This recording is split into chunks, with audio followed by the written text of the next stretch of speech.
Fortæl mig, hvad der skete. Det er min kone.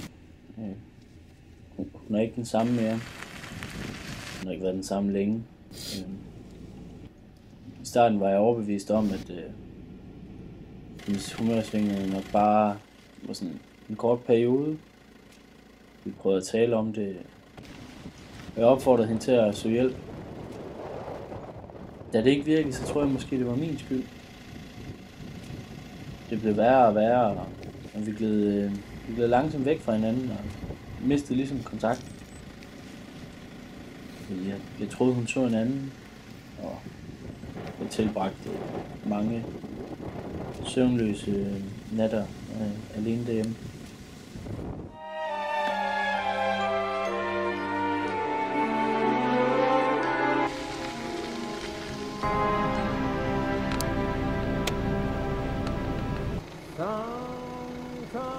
Sometimes I wonder why I spend the lonely nights dreaming of a song. The melody haunts my reverie, and I am once again with you. When our loved ones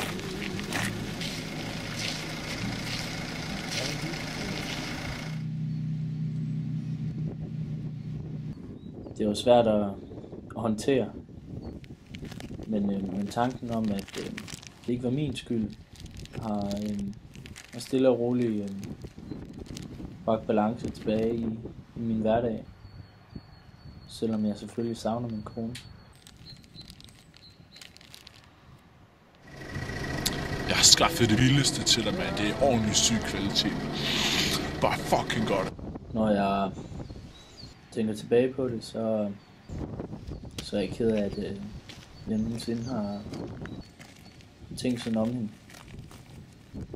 Det var først, da jeg fulgte efter hende, at jeg opdagede, hvor slemt det virkelig stod til.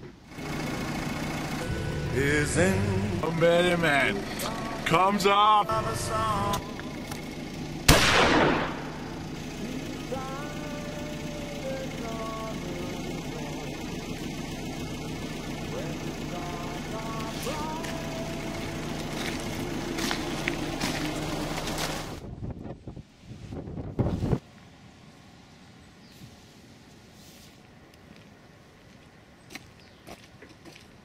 Jeg har gjort, hvad jeg skulle for at komme videre, og jeg har prioriteret det højere end noget andet.